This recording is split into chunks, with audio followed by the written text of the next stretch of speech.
Please like, share and subscribe for more inspiring video. Welcome Jill Sydney to our Bible study. Marami sa atin ang nagmana ng mga tradisyon tungkol sa sakit at paggaling, ngunit tinatawag tayo ni Jesus na manindigan sa katotohanan. Ngayon, ilalantad natin ang mga kasinungalingan, yayakapin ang banal na kasulatan at isasagawa ang pananampalataya na nagdudulot ng tunay na pagbabago. Sa aklat ng Juan Kabanata 10, Talata 10, inihayag ni Jesus ang misyon ng kaaway laban sa kanyang sariling maluwalhating layunin. Ang magnanakaw ay dumarating upang magnakaw, pumatay at maminsala. Ngunit idineklara ni Jesus, ako'y naparito upang sila ay magkaroon ng buhay at magkaroon nito ng sagana. Ang saganang buhay na ito ay hindi lamang basta pagpapatuloy ng buhay. Ito ay umaapaw sa sigla, kaganapan at kapayapaan. Ito ang puso ng Diyos para sa iyo. Binalaan ni Jesus ang mga lider ng relihiyon na ang mga tradisyon ay maaring magpawalang saysay sa salita ng Diyos. Kapag naniniwala tayo sa mga kasinungalingan tungkol sa paggaling, hinaharangan natin ang kanyang kapangyarihan. Sinasabi sa atin ng Aklat ng Roma, Kabanata 10, Talata 17 na ang pananampalataya ay nagmumula sa pakikinig sa salita ng Diyos, hindi sa tradisyon ng tao, hindi sa damdamin, kundi sa kanyang hindi nagbabagong katotohanan. Kasama sa mga karaniwang kasinungalingan ang ginagamit ng Diyos ang sakit upang turuan ako, o ang paggaling ay natapos na sa mga apostol. Ngunit inihayag ng banal na kasulatan ang banal na Espiritu bilang ating guro, at si Jesus bilang siya ring kahapon, ngayon, at magpakailanman. Sa pamamagitan ng kanyang mga latay ay gumaling tayo nakaraang panahon. Tapos na ang gawain. Ang paggaling ay hindi isang bagay na pinagpapasyahan pa ng Diyos. Ito ay isang bagay na nagawa na niya. Sa krus, si Jesus ay naging kasalanan para sa atin.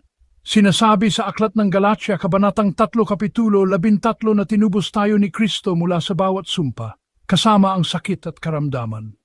Kinuha niya ang ating sakit upang matanggap natin ang kanyang paggaling.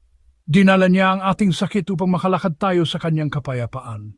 Ito ang dakilang pagpapalitan. Ang Jesus na nagpagaling sa bawat taong lumapit sa kanya ng may pananampalataya, na humipo sa mga ketongin, nagbukas ng mga mata ng bulag at nagbangon ng mga patay, ay siya ring Jesus na pinaglilingkuran natin ngayon. Ang kanyang habag ay hindi nabawasan. Ang kanyang kapangyarihan ay hindi humina. Ang kanyang kalooban ay hindi nagbago. Siya ay at palaging magiging ang manggagamot. Paano natin ito isasagawa? Una, kapatawaran. Ang pusong hindi nagpapatawad ay humaharang sa mga pagpapala ng Diyos. Patawarin ang mga nagkasala sa iyo. Ang kapatawaran ay nagbubukas ng pinto para dumaloy ang kapangyarihan ng Diyos. Pangalawa, aktibong bigkasin ang mga pangako ng Diyos.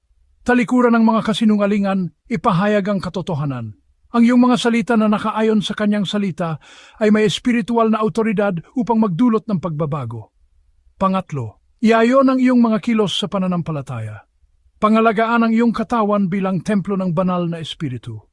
Lumikha ng makadiyos na kapaligiran sa iyong tahanan. Ang kapayapaan at kalusugan ay magkasama. Palaging suriin ang itinuturo sa iyo laban sa banal na kasulatan. Manindigan sa katotohanan na tinubos ka ni Jesus mula sa bawat sumpa.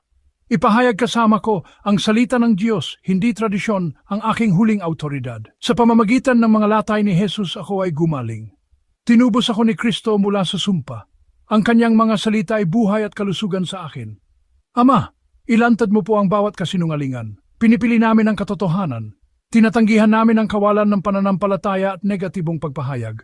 Akayin mo po kami na ilapat ang iyong salita sa aming kalusugan, tahanan at buhay. Kumpirmahin ang iyong salita ng kapayapaan at nakikitang pagbabago sa pangalan ni Jesus.